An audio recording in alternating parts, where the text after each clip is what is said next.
This video is brought to you by me. For $1 a month, you can support the channel directly and help me keep doing what I love.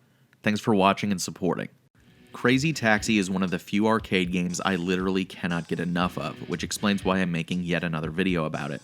The off-the-walls gameplay keeps me coming back time and time again. It's one of the very few games I keep a Dreamcast for.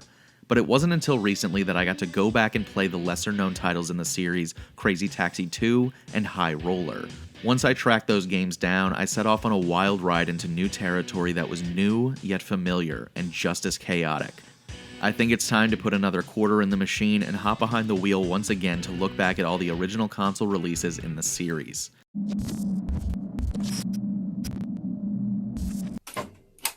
Crazy Taxi!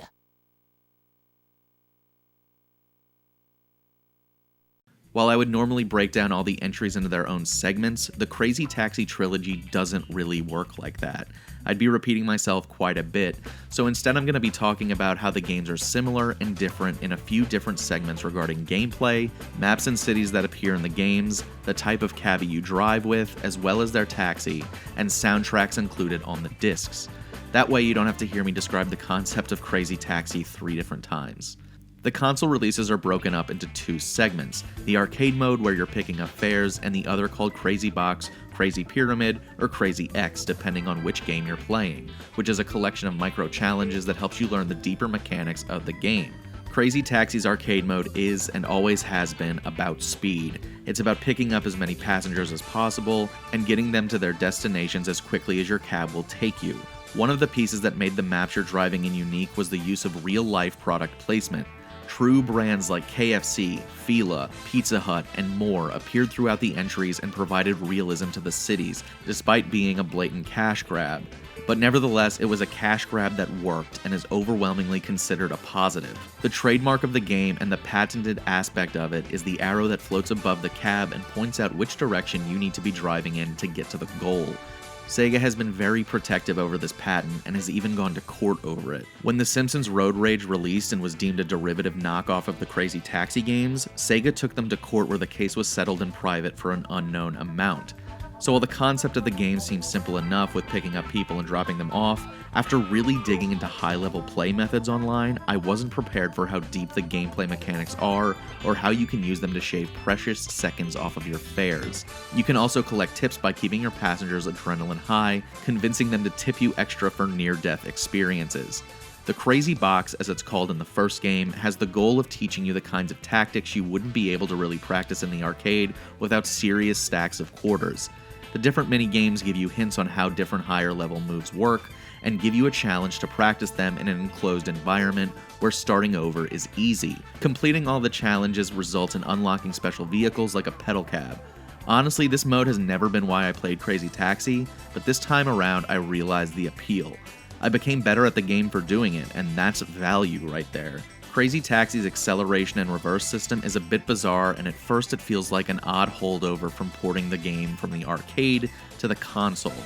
Or at least it did to me.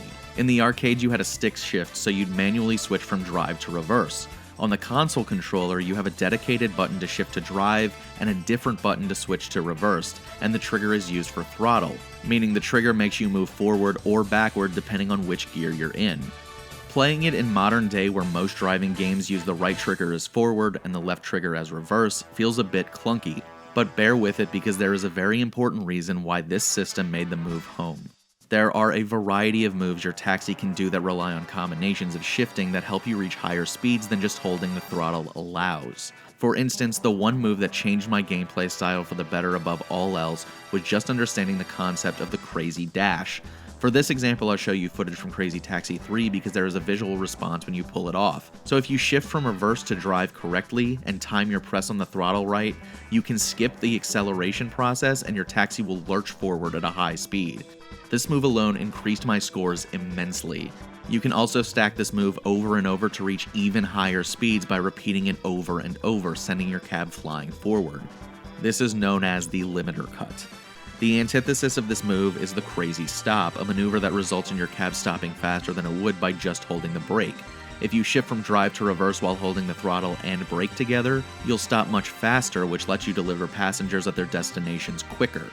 There's also drifts and tailspins, which rely on their gear shifts as well. As you can tell, there's a lot more to Crazy Taxi strategy than meets the eye, which was a pure surprise to me. Using the limiter cut and the crazy stop helped me get S ranks more consistently, and drastically improved how much control I had over the taxi, and generally just made each run even more fun because of how fast paced it became. While the moves carry over from game to game, Crazy Taxi 2 introduced a very different mechanic that was considered pretty polarizing: the Crazy Hop.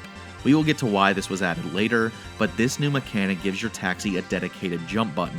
Whereas in the first game you had to get air by jumping off parked car carriers and using the terrain to launch yourself, the hop lets you jump over traffic whenever you want. This was a bit odd because just jumping replicated the same tip increase as going over jumps in the first game, meaning you can just keep hopping repeatedly to pad your tips. This only really works on straightaways, but it's still a viable strategy as long as you aren't slamming into traffic on your way back down. In the first game, your cabbie would only carry one passenger at a time, but beginning in the second game, you could pick up groups with multiple destinations, kind of like a rideshare program. Drop one passenger off, immediately bolt onto the next destination. If you manage to drop them all off, you've got a pretty large sum of money from that one group, so I'll allow this addition. Both the multiple passengers and the Crazy Hop return in Crazy Taxi 3 High Roller. That game itself doesn't really add any gameplay tweaks that I can tell, besides offering a more unique personal style that matches the tone of the series. So the gameplay in Crazy Taxi is much deeper than I ever realized before, and as a game that I already come back to a lot, knowing how much depth there is to conquer and get good at makes me want to play it even more. The first Crazy Taxi comes complete with two different maps, both strongly resembling aspects of San Francisco, complete with hills and waterfront properties. The first map, probably the one most people who played in the arcade are most familiar with, is appropriately titled Arcade. I can imagine that a lot of people's experience with Crazy Taxi starts and stops with this map. It's the iconic one with the parking garage you can get air from jumping out of, the cable car stops, and the baseball stadium. The second map is called Original because it is a unique original map for the console port, which confused the heck out of me for the longest time. It's another riff on San Francisco with more geographical features similar to the other map, just with a different layout with more hills and coastal areas. I found that I was getting turned around a lot because in my experience the arrow didn't always tell the whole story when it came to where I was supposed to be going. It would turn a bit too late and it would send me on the wrong path or require a swift U-turn. In Crazy Taxi 2, we swap coasts going from the sunny beaches of California to the urban jungle of New York City. Both maps are based on different parts of the Big Apple and are appropriately named Around Apple and Small Apple. Around Apple is more about the surrounding areas of the island and is spread out, meaning you'll be driving across the various bridges that connect different areas quite a bit. Small Apple is more about the island itself, complete with a smaller version of Central Park and the immediate area surrounding it. These maps are much flatter than the ones in the first game, and they're supposed to be. New York is far flatter than the hills of San Francisco. Because of how much more limited of an altitude there is, the Crazy Hop was added so you can jump over traffic and jump over smaller buildings into shortcuts to deliver passengers faster. It helps make the game feel more vertical than it would be without it, despite being exploitable for higher tips. Maybe call it nostalgia, but I still prefer the original maps from Crazy Taxi 1 over these new maps. They're fine, but I just think they suffer a lot from the lack of verticality, even with the added mechanics designed to combat that. They're still good. I genuinely really like the Small Apple map, but it's possible I just like the coastline more than the skyscraper horizon. You might have noticed that outside of using it to exhibit gameplay, I haven't really mentioned Crazy Taxi 3 High Roller. That's because it's less of a third entry and more of a greatest hits release. In terms of maps, it comes with the arcade map from Crazy Taxi 1 and the Small Apple map of Crazy Taxi 2. You might be wondering where the High Roller name comes from. That comes from the one map unique to this game, the Glitter Oasis, which is a rip off the Vegas Strip and the desert that surrounds it. It's a bright, vibrant map that you play in at night, allowing you to take in the neon lights of the casinos as well as get creeped out at the vastness of the desert at night. I really like this map a lot because it included a lot of verticality that was missing from 2, except this time it's driving down into canyons and launching off of escalators. It's a lot of fun and matches the personality of the series. In terms of map selection, it's a bit of a cop-out to say that 3 has the best maps in the series because it's literally just cherry-picked the best 2 locations from the first 2 games and added one map. If I had to choose between 1 and 2, 1 is the way to go in my opinion. But again, that's not to say that the maps in 2 are bad. Now, what is a Crazy Taxi game without the cabbies who commandeer the cabs? Each of the games feature their own unique quartet of drivers, although the original 4 from the first game appear in 2 as unlockables and in 3 as the drivers on the classic map. The drivers are different in each of the games, but they follow the same mold as to how they control in their cabs. Each of the games has a balanced driver that has a good speed, handling, traction, and off-road competence. This is Axel in the first game, Slash in the second game, and Angel in High Roller. These are drivers that are good for beginners as they are approachable. They have fewer strengths or weaknesses because everything is average across the board. Drivers like BD Joe, Iceman, and Bixbit are high in speed, low in handling. They have wider vehicles, making it more difficult to squeeze through traffic, but if you're having trouble with the limit cutting and the crazy dash, you might just find that these vehicles are helpful for you to get better times. Gina, Cinnamon, and Miss Venus share similar characteristics in that their vehicles, barring Miss Venus's truck, are more slender and can squeeze between traffic far more easily. They also have a lot of pick up and go from stop. I've recorded some of my best scores with Gina because of how easy it is to wind through traffic, and I constantly found myself coming back to the 3 of them. Lastly, we have the tanks, the vehicles that are low in speed but can drive off-road and plow through obstacles without a care in the world. Gus from the first game, Hot D from 2, and Zax from 3 are the tanks of these games. If you find that you're mostly affected by the obstacles in your way, you might want to give these drivers a try. Just be warned, they are much slower if you haven't mastered dashing. Each of these drivers have their own signature vehicles, and while I won't cover all of them, I want to shout out a few of my favorites since they are based on real vehicles. Gina drives a 1965 Mustang, Cinnamon drives a GTO with an awesome pink interior, and Bixbit drives a 67 Camaro. The American muscle representation here is awesome. But we also have classic Cadillacs and Chevys lining the playable car list. It's really cool to just see the variety here.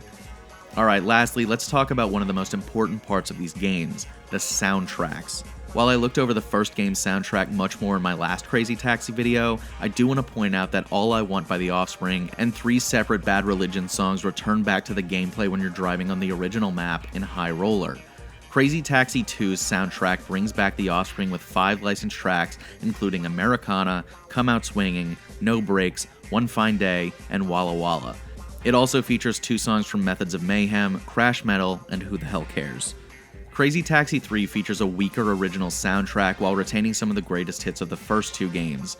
It does give us 2 more Offspring songs, 3 Silver Bullet songs, 2 songs from Brian Stetzer's 68 Comeback Special, and 2 new Bad Religion songs. While the soundtracks are good in 2 and 3 and the music is really fun to listen to while you're tearing up the asphalt, they don't pack the punch that the first game's perfectly crafted track list brought with it. Those songs turn the game into a commentary on the gig economy, and if you want to hear more about that, you can check out that video in the card above. When looking back at the Crazy Taxi trilogy, I think it's important to remember that there is not a single bad game in the series, and that's really impressive. Did some of that come from very small iterations between the entries that led to critics bashing it for not evolving? Yeah. And if you have one of them, do you necessarily need to buy the other 2? Well, I don't think I can answer that with a simple yes or no. I'm really happy that I own all 3 for different reasons. 1 is a classic that I will continue returning to. 2 is an underrated gem that brings the heat with new maps and drivers and mechanics, and High Roller is a best of all 3, carrying over the best maps and mechanics of the previous 2. I'll probably play that one more now because my Xbox is hooked up way more often than my Dreamcast, and I can get my fix on the San Francisco hills there. But is having them all necessary? Why don't you tell me in the comments section? Have you played the other 2 Crazy Taxis? Which one is your favorite? Thanks for watching this far in the video, I really appreciate it. If you liked the video, leave a like on it. If you want to see more from the channel, hit subscribe and the bell to make sure you never miss an upload. Also consider sending this video to someone who would appreciate it. Lastly, if you want to support the channel directly, you can go to my Patreon in the description below. For $1 a month, you can get exclusive videos and early access to all of my newest videos. I'd like to take a moment and thank my higher tier patrons, Andrew Lang, Andrew Elmore, 8-Bit Jesus, and Just Jessica. Thanks again, and I'll see you next time.